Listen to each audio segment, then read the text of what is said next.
listening to the Drinks.com podcast, The Business of Online Alcohol. I'm your host, Brandon Amoroso, and today I'm talking with Jeff Meisel, who's the VP and General Manager of D2C for the Wine and Spirits division of Constellation. Thanks so much for coming on. Thanks for having me, Brandon. Good to be here. So before we dive into some of the topics we want to cover today, can you give everybody just a quick background on yourself? Sure thing. So I joined Constellation just shy of 3 years ago during the time we were acquiring Booker Vineyard in Paso Robles and Lingua Franca up in Willamette Valley. So I joined on the M&A team, integrated those brands, and led as general manager. And then just about 2 years ago, we launched DTC as a proper channel within Constellation Wine and Spirits. So for that, DTC means not only the websites, e-commerce, but also the hospitality sites. So we oversee about 14 different locations around the US and the world. Tasting rooms, restaurants that are distilleries like High West.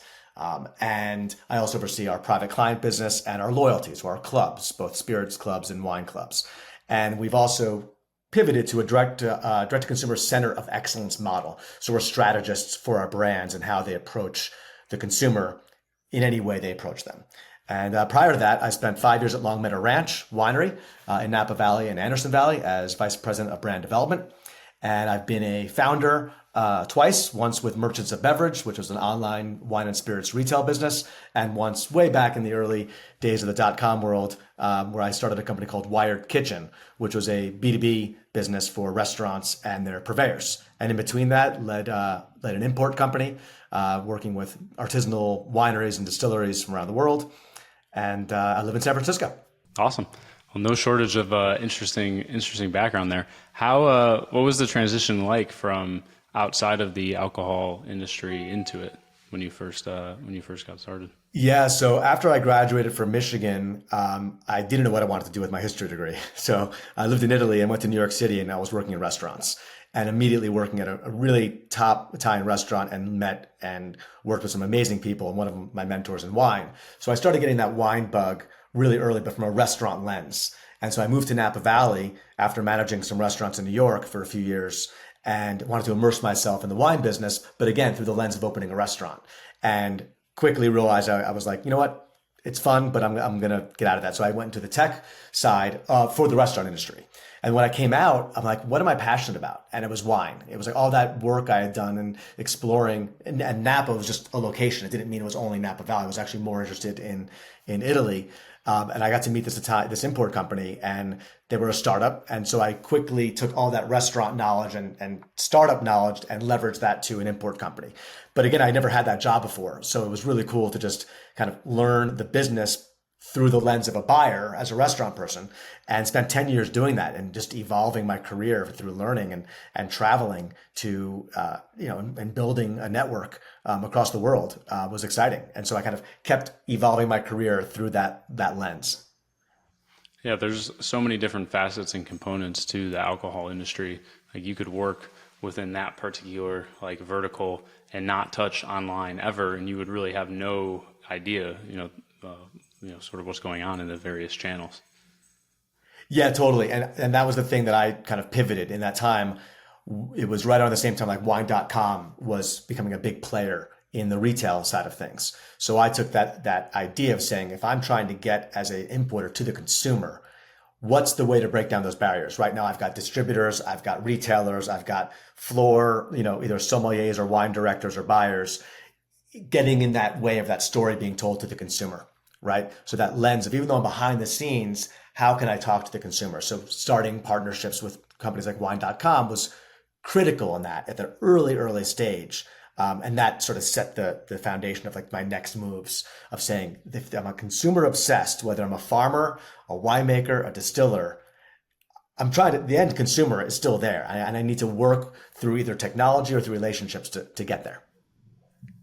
Aside from the obvious impediments that are in the alcohol industry when it comes to online and e-commerce adoption, what do you think are one or few hurdles that are that have caused things to be slower than you might see adoption in other channels? Like it feels like every store that sells skincare, from the largest of the large to the mom and pop, is digitally enabled and has a, a fancy Shopify website and all these bells and whistles. But then you've got massive alcohol companies where that's just not the case. So aside from the obvious, the 3-tier system and whatnot, what do you think some of the hurdles have been? Yeah, so yes, it starts with that 3-tier system post-prohibition, and that continues to this day. So regulation and compliance is still, I think, the number one hurdle. So it keeps a lot of people out of even trying, even upstart brands, or it or if they try to avoid that, it pigeonholes them into a certain area. And so you've got this state by state framework that still, I mean, big companies and small, they get in the way, and lawyers are expensive, and compliance slows things down. So to play in that arena, you have to really be committed. You have to recognize that it's worth that struggle to do it. And that is a transformation for a lot of companies. So if they haven't started that way, it's a major digital transformation. Again, takes money and time. And so some people are like, you know what? I don't want to deal with it. And then the marketing, right? Consumer marketing is expensive as well. So again, you have to really map out the journey, whether you're Liquid Death Water or a small artisanal winery or a big winery. You have to map out that journey and say, is it worth the risks and the reward of going that route? And for me, it's almost always worth the risk, but you have to really be cognizant of what the barriers are. Are your partners, your trade partners, going to be at risk, right? In the beverage alcohol, the individual retailer can get scared, or the distributor can get scared from their DTC partner. So we try to reframe the lens now of we're consumer activations, consumer focused, give the consumer the options and the choices, and let that kind of be the frame for how we go to market.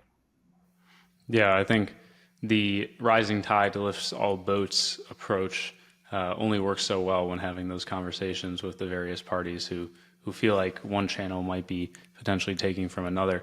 But I've heard so many times like, oh, I set up an online storefront and then I didn't generate any sales from it. So like, well, what did you do other than just, build the website? Yeah, that's literally just the step one. There's so much more, as you mentioned, as it goes into consumer marketing and actually getting people there, which is why I think wineries have a little bit of unique advantage in that they can just sort of take their tasting room business and then funnel that through the online storefront after that like initial visit in a way that the D2C wine marketplaces can't. They're purely reliant on digital advertising for customer acquisition or even other categories, whether it's skincare, regular consumables or things like that. It's a great point, the hospitality tie-in, and that's why it was so important for us to have hospitality part of DTC, right? Because if you think about a wine club, maybe 70 to 80% of wine club members sign up when they visit the winery, right? And then from there, they're still purchasing even off cycle. So then another 30% of our actual e-commerce business outside of the club shipments are coming from club members. So that's a powerful, and it all started with hospitality, right? That's a powerful consumer and a long life to that. So then understanding that is where we must focus our energy and getting new club members and then keeping them and retain them through a variety of measures. But that's hard too. With travel is expensive, right? So are you going to get someone to return as a visitor, or will they kind of fade out and forget about your winery because they haven't been there? So those are challenges that exist. Yeah, and when I visited some of the wineries in Napa last summer, there were a small handful that are still communicating with me via email and one even via text to this day.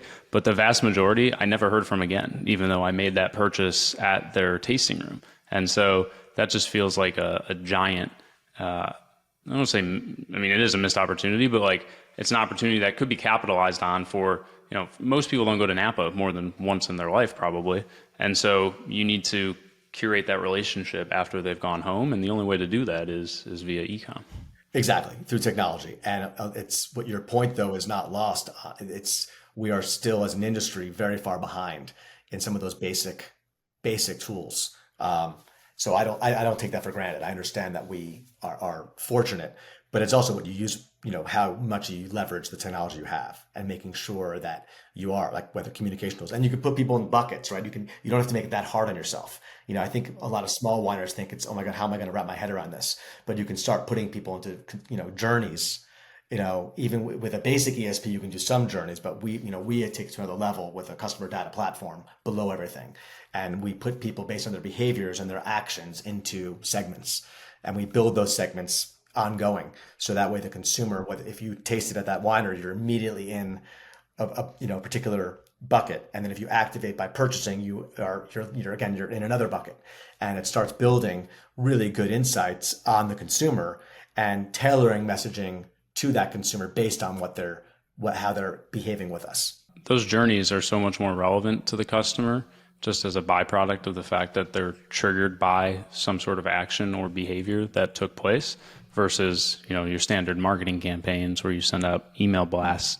It's not as relevant or as timely for that customer. So the set and forget journeys and flows are really powerful and underutilized. Totally. Yeah. And it's a learning curve. We are training each of our e-commerce managers to use these tools so they are empowered. It's not just the IT team bringing something, or not just, a strategist bringing something. They're actual tools, but you have to learn how to use them. And we have to create that space for them to do that, and then give them the tools. And then they see it in the results, to your point. Like if you get, we were able to reduce emails from one of our brands significantly because we're just sending the same email to the whole list. And if we start segmenting that out, and with better emails, fewer emails, and higher open rates, higher clicks to the websites and things like that, and we've tracked that. Really, the key is also tracking that to see if it's working. So we test continuously. Well, the tracking thing is one that is amusing to me when you look at the in-platform metrics that these apps will tell you you're making off their solution. Because if you add up, the revenue number from each of the tools, you're going to end up with a business that's 3 to 5 times as large as your business actually is, because everybody wants to take credit for driving the purchase. And some are worse, I would say worse than others, but that's another area. Not to touch on, you mentioned email and volume. There's all those new rules and requirements from Google that just got rolled out on June 1st as it relates to spam and bulk sending.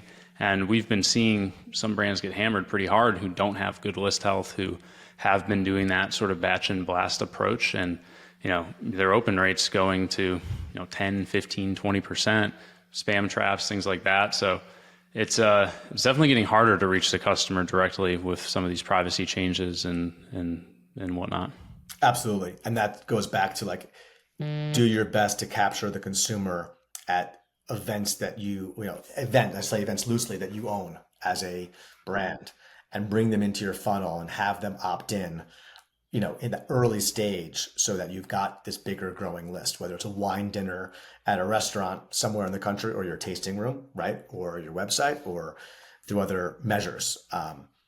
It's not only going to happen through it'll be too small if you focus just on who's organically coming in. You have to really make sure you're constantly building top of the funnel, the new consumers in to grow. That's one of our biggest missions this year. I really like how you tie in hospitality to e-commerce, because hospitality can almost serve as like the customer acquisition funnel, where you're booking the tasting experience or the trip to Napa with the particular winery. You're still transacting in the e-com channel though. And so then you can still put people into your follow-up communications and whatnot to get them to actually purchase the wine. And there was a study that came out recently around the younger generations and how they spend so much money on experiences, and they're such an experience-driven sort of age cohort, whether that's because of social media or whatever it may be. But previous generations were a little bit more, would shop logos. I don't know if materialistic is the right way to phrase it, but they, would purchase at a higher frequency actual goods and had more value to that. Whereas now everybody's, on the next trip to Bali, or, heading to the vineyards or whatever it may be, living in a shack in in a little studio somewhere. So I think you and other wineries are well capitalized to take advantage of that, because, you can offer an experience that digital only businesses cannot. Totally. And to build on that, we also are very careful, or curious about the price point of experiences, right? And having a balanced price point based on where people are at in their personal journey, what an experience is, right? The old idea of a winemaker dinner for $300 a person, if you do that experience, you're probably not going to get bottle sales, on that. It's still an experience. Maybe it's profitable, but what's the ultimate goal? Do you want to get people in the door, and especially with a younger generation, a less expensive experience where you're breaking even on the experience part, but then they're in your world. They're going to take something home. They're going to join your list. They're going to maybe join a club, and they stay with you. So people say loyalty is dead. I don't think loyalty or is dying with a new generation. I don't think that's the case. I think through experiences, you can build loyalty, but it's not going to be simply based on your label, to your point about like the materialistic component. It's not just, oh, I want to have that and I'm going to buy it. No, you have to engage with them and build trust, which can translate into loyalty, whether they buy it at our site or they go to the restaurant and buy it.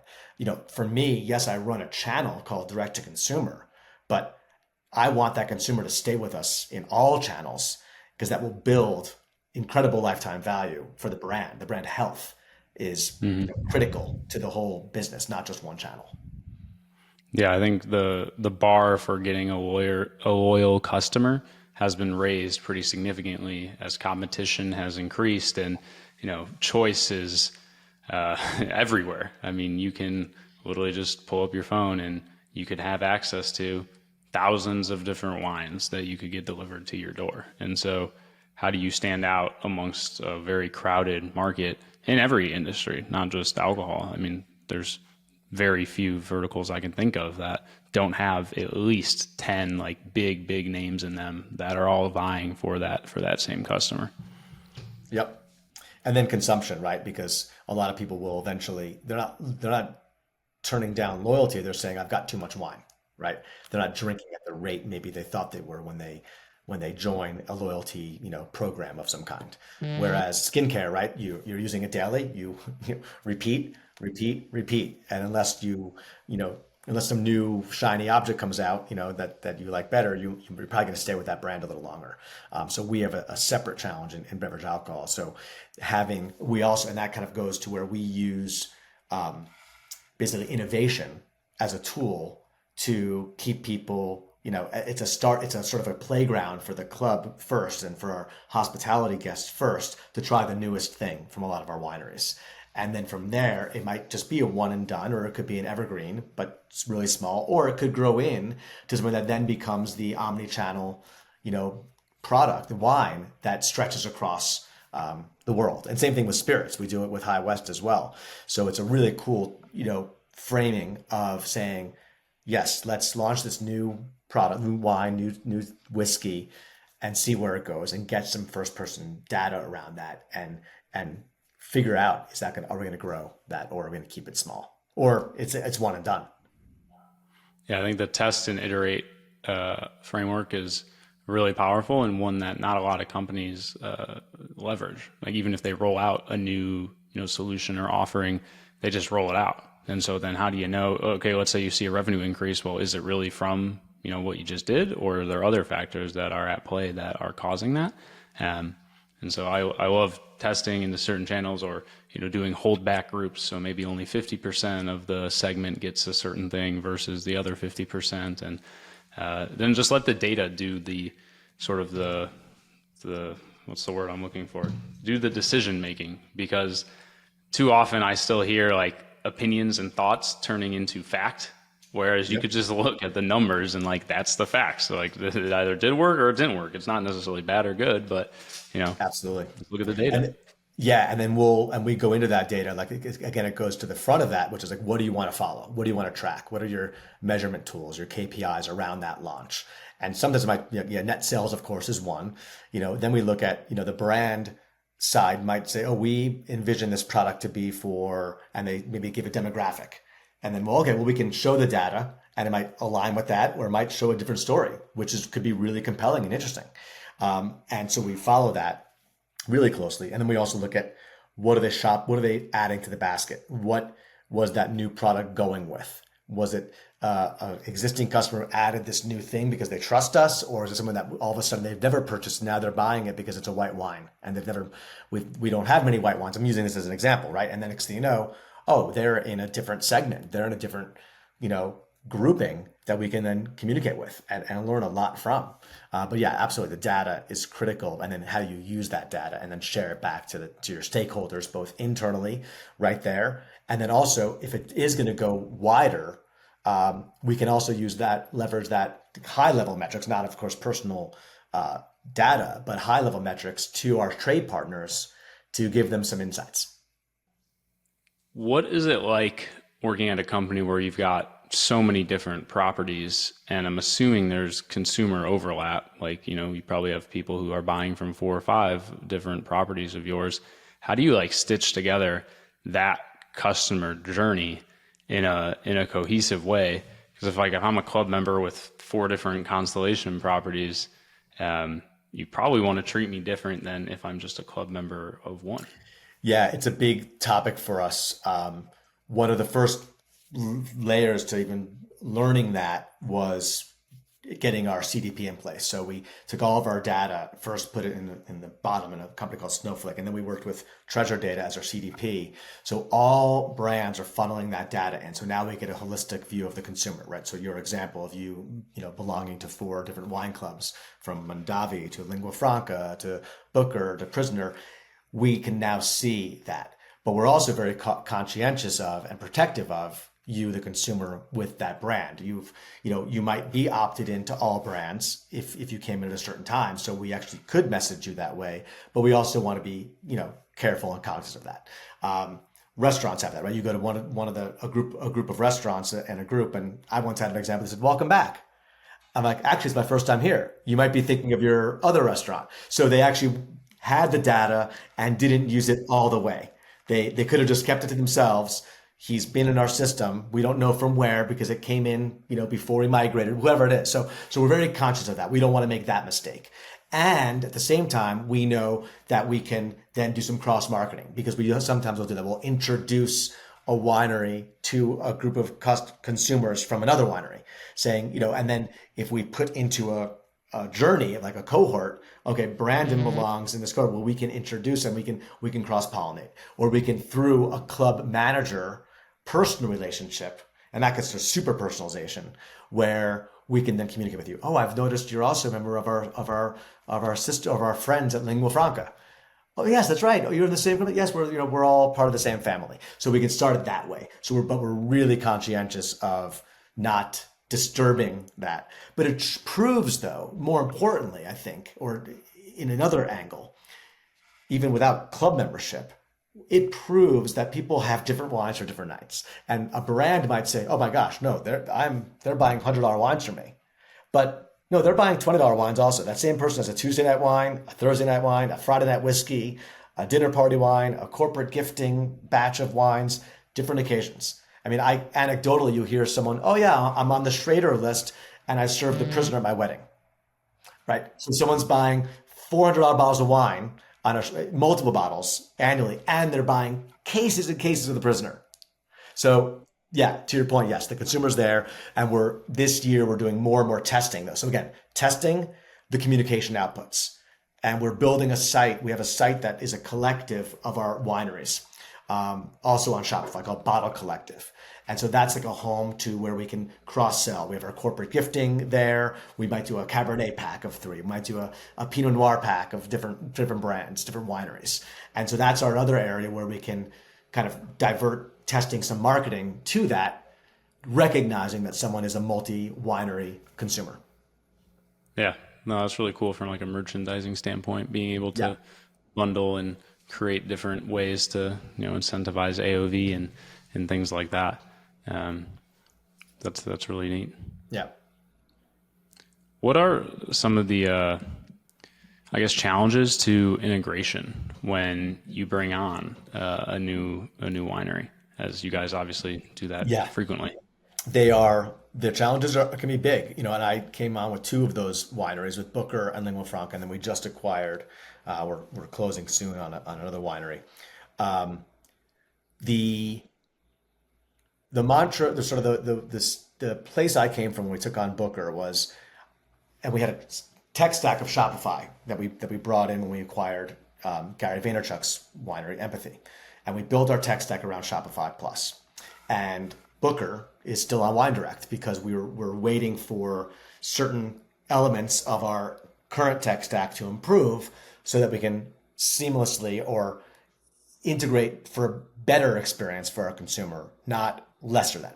And each club, and really it's often driven by the club or allocation system that a winery we're acquiring has. Because if they've got a intricate allocation program or club, we're not comfortable with the current tech stack that we have. So until we get that improved, we're going to hold back. Now, that being said, it's the absolute goal is to get them on the same tech stack because of efficiencies, clean data, financial accounting, all really good reasons. So we'll get them into certain platforms a la carte until we make the big switch over to Shopify Plus. So that's with Lingua Franca and Booker. But Booker started a third brand while we in the process of acquiring. So we put that third brand on Shopify and quickly did that. But again, we'll toggle that. We'll go across all reservation systems with one platform, or maybe our events platform, or the CDP is integrated with both platforms. So we lay our foundation, and then we'll make sure we add things in when we're ready, or when we're ready with the technology and the brand's ready in a timing situation. Because of course you can't just flip the switch when you've got a club run coming up. Yeah, I think obviously in an ideal world, everything would be on the exact same technology stack from the e-com platform all the way down to email to everything else that you're doing, Yep. SMS, everything. But I think it's getting there faster than it was before. Like the rate of innovation, specifically for the alcohol industry, from bigger tech players like a Shopify, even a Klaviyo, it is catching up. And now it's less of we have to use this very special point solution that was built just for alcohol, and more of we get to use what Fashion Nova uses and Chubby's and all the other, big D2C e-com darlings get to use, because there's solutions that, can plug into that to make it work for alcohol. Yeah, agree 100%. And the only area where it might slow us down is just the compliance piece that, our legal team they protect us, right? There's so much out there with beverage alcohol, and SMS marketing, same thing, and the future of cookies and all these things, and the consumer privacy. And with a global reach, we have global brands, and we also have, the Europe standards of privacy. So we're working on that, again, future-proofing the business. We're looking at that as an area of okay, let's make sure whatever platform we might bring on, that they have the flexibility, through an API, through their basic ways of working, that they will be able to pivot as we grow our businesses globally. It's such a tough industry. And I remember when I first started working in it, we wanted to do just a simple giveaway. It wasn't even anything crazy. It was like a social media giveaway, like the simplest thing ever. And shut down immediately, because you can't give away alcohol for free. And it just goes on and on and on, the list of things that I've just been are you kidding me? What the hell? Why? But it's a unique position for you, because you have to care about compliance in a way that a lot do not. I've spoken to plenty of wineries who just do not care, nor do they have the time or the capabilities to care. And so if you're under a certain revenue threshold, it's sort of that, we're going to continue with the status quo until we get our wrist slapped, and just fingers crossed. Yep. And I've been on that side for most of my career, that smaller side. So yes, it's a unique proposition, and one that I have to respect and play, while also recognizing or having those good conversations with our legal team. Okay, let's assess the true risk of these things, and let's understand the business case, and let's marry those two.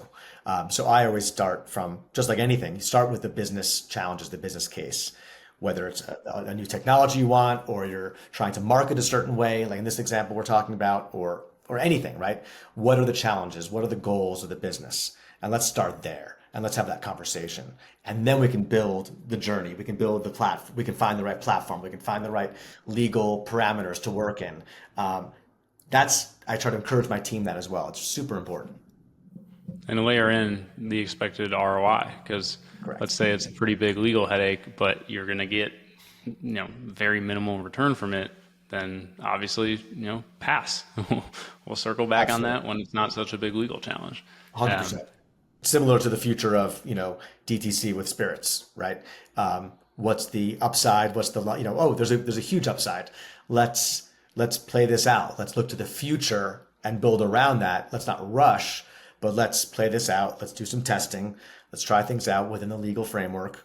Again, more legal than other small players, but the prize is there. So it's like let's stay in here, test, measure, right, and build. I think the acquisition like capabilities that you all possess as well are unique because you can leave the gray area and some of these other things to other players, and let's just say hypothetically 5 years down the road from here you could just acquire them, and then you didn't have to take on that risk of what they were doing for 5 years, where very gray or maybe even black in some of the things that they're doing, and then you're able to bring it in as a part of the family. Yeah, it's we haven't done, like, we look at that in our ventures area and we look at saying, okay, is it smart to have someone as a third party, or is there potentially opportunity for the future of integration, of that it's win-win to have something that we own, and most of our acquisitions have been brands themselves, Yeah. and that's what we know, that's our wheelhouse, more so than these adjacent things, but it's great to have that as an idea around it and as a thought. But I'm always jockeying that idea, like, is it something that's best to have a third party doing it the way they do it? In the future of legislation changing, for sure, it could be interesting.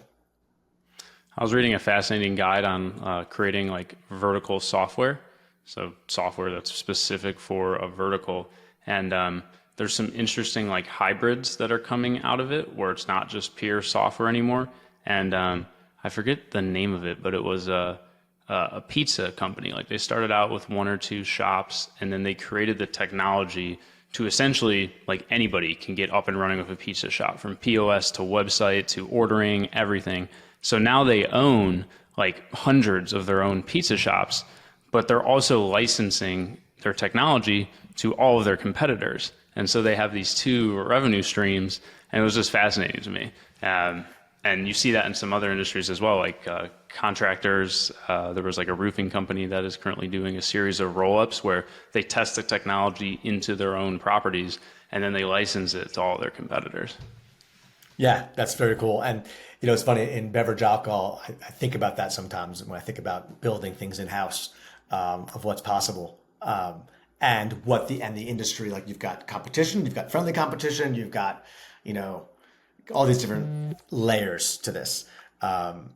It's interesting. I even look at, like, on the side of when 750.com was starting, they were building a B2B play for buyers and their distributors and even suppliers to connect with pricing. And then you had, some big distributors saying, we want to build this in-house. We don't want a third party. We want to have a closed system. And I dealt with that with my first company, Wired Kitchen. I was trying to democratize, distributor relationships with the chefs. And you have some regional big players like, no, no, no, no.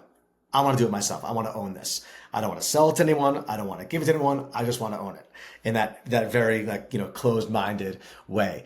And with time, you'll see, is your own market big enough that you just need your own system, or can you actually leverage that beyond? And it's, I think it's a book that's not yet written. We're in a few chapters in on that. Yes, it'll probably be, given how quickly this industry moves, we're probably talking decades, not years, and definitely not months. Right. Well, I got two fun questions for you before we hop here. So first, what is your favorite wine memory? Ooh. Wow, that's a great question. So my favorite wine memory was, I was about 26 years old. I was living in Napa, managing the restaurant at Greystone, the Culinary Institute of America's restaurant. And it was Robert Mondavi's 85th birthday. And he was coming in that night for his birthday.